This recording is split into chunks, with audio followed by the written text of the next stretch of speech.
Hello and welcome to the weekly energy weather report. We have a fun week ahead. New moon on Tuesday in Sagittarius, and Mercury goes retrograde on Wednesday. Let's dive into it, and we're going to start with a reading. So place your hand on your heart and tune in and ask, what is the most important thing that you know about this upcoming week? All right. And who comes up? Two of Cups, and it comes up upside down. So this is a moment to reflect on the partnerships and relationships that you have, to take a moment to say, am I in what feels like a balanced and harmonious state where we come together, where we blend energies, where we create something of beauty, or things feeling in discord? Because two represents partnership, it represents choices, decisions.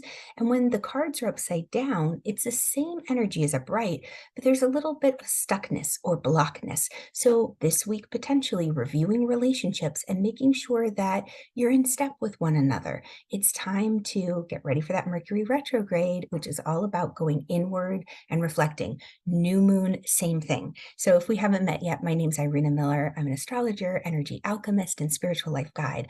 I love helping people step into the life they were born to live and really shine. So with that being said, first thing I want to say is we take a moment to look at the moon in these weather reports. Why?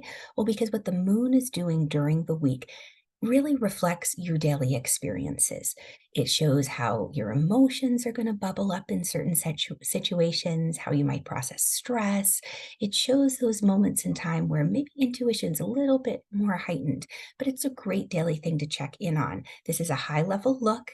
So as one of the wonderful teachers that I follow says, when we listen to these things, it's important to keep our ears open and figure out, okay, how does this fit for me? How do I put this into the picture with what's going on in my life?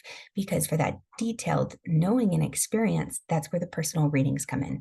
And if you are at that point, especially with the new year coming up, a lot of my clients, we're doing moon mapping, we're doing natal timing as to, okay, the new year's coming up. When's a good time to take vacation? When's a good time to leave this toxic relationship or this job, or go out and network and look for new business? Astrology, the stars can give you really great insights on all of that. So with that being said, let's just take a look at the moons in general. So first thing, what zodiac sign is it in? Well, we start off the week with a moon in Sagittarius, so Monday and Tuesday. And then by Wednesday, it's starting to move into Aquarian energy. We'll talk about what this means in a second. And from Aquarian energy at the end of the week, we go into going backwards from Aquarius. So we start off in Sagittarius, we go to Capricorn, and then we go to Aquarius. I'm so excited about the Aquarian moon. Lots of cool, innovative stuff this week. So when we kick off the week in Sagittarius, Monday and new moon in Tuesday, Sagittarian energy is really about, I love thinking of it as the friend who shows up with the passport. They're in the car and they just show up at your house and they say, come on, get your passport. We're going on an adventure. And you look and you say, well, what are you talking about? I've got like laundry going. I've got something on the stove. They say, don't worry about it. We're going on an adventure. Let's go. Next thing you know, you're at the airport and you're on a wild, fun traveling adventure. So Sagittarians have free spirits. They are adventurous. They love higher education. They're drawn to learning.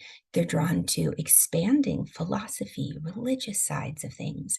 And so when you have the moon in Sagittarius, it's a great time to focus in on your beliefs as well.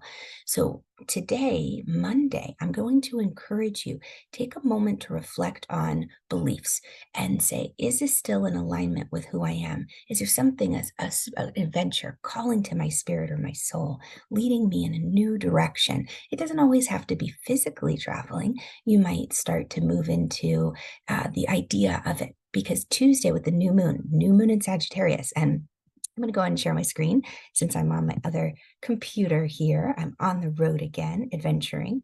Well, if I can share my screen. Holy cannoli, this has disappeared. Well, maybe I won't be sharing my screen. Where did it go? It is hiding. Oh, here it is, right in front of me. Okay, so I'm going to share my screen just for a moment, but I love to do this every now and then because even just by seeing these hieroglyphics, even though you may not know what all of this means yet, there is an energetic impression that is left on you that enables you to say, okay, this is what the stars in the heavens look like, the planets. when the new moon is happening. And how do we know it's a new moon? Well, down here, kind of in this little bottom right-hand corner by the 6, you've got the circle with the dot and the crescent moon. And when you have the circle with the dot, which is the sun, and the crescent moon right next to each other in this display, then you know it's a new moon. And it's happening at 20 degrees in Sagittarius. So Tuesday, with that new moon energy, taking a moment to create a safe space to really tune into your feelings around your beliefs.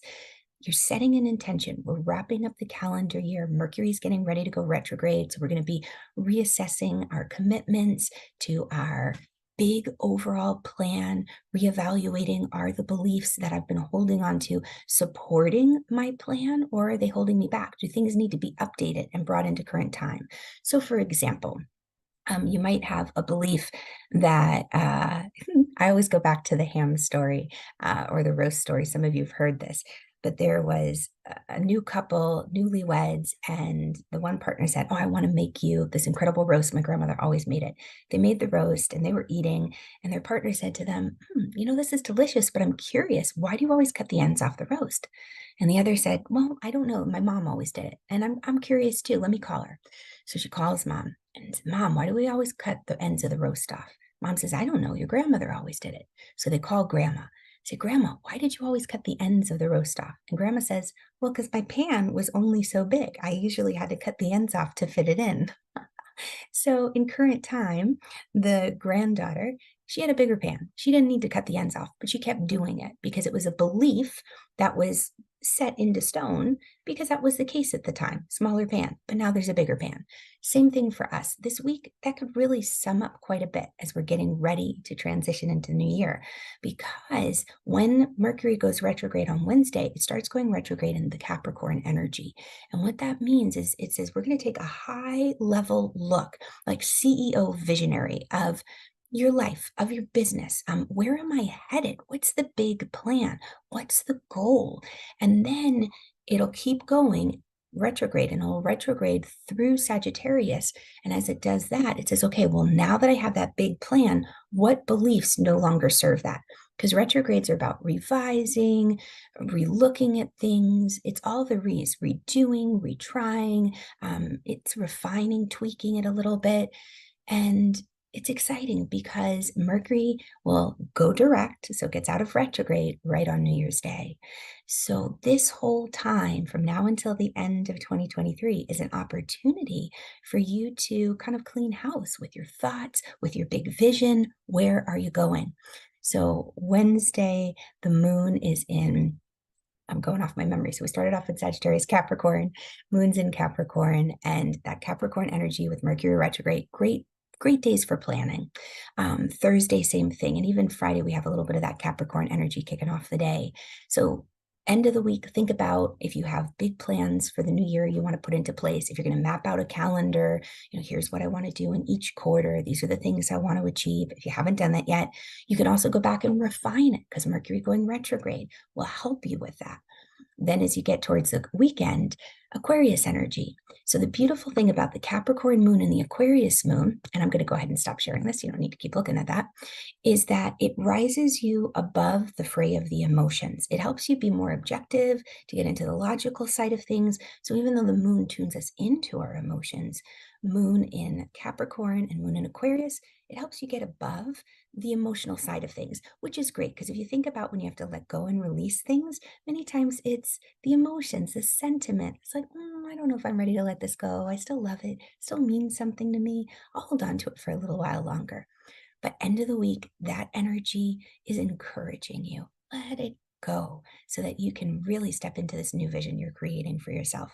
Okay, I'm going to be sharing more goodies throughout the week to help harness the CEO visionary energy and plan for the new year. I have a sacred geometric planning gathering that I love to offer at the end of every year, beginning of the new one, just to set the energetic intention to really have that help and support on an energetic level rather than just the mind. Mind is great. We get the mental setup, but you want the energy beneath it to really fuel it.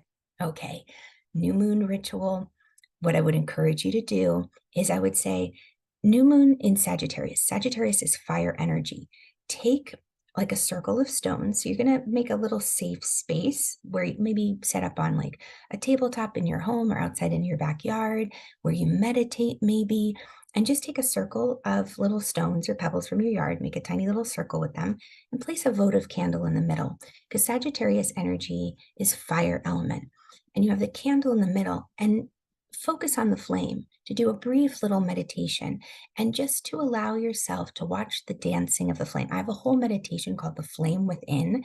If you'd like to have a copy of that, so between now and tomorrow, so that would be Tuesday, December 12th, I have to figure out where I am in time and space, drop a little fire emoji and I will message you the link where you can find that Flame Within video. It's a guided meditation that brings you through a focus on a beautiful candle flame that helps you go within, because that new moon ritual of meditating on the flame and having the focal point is going to enable you to really be open to hearing the intuitive guidance of what do I do now? Like big picture visionary, where am I going? All right. It's wonderful to have all of you. I hope you have an amazing day wherever you are. And let me know, where are you watching from? Say hello in the comments. And I look forward to seeing you next week, 9:30 a.m. Eastern time right here. Lots of love. Bye, guys.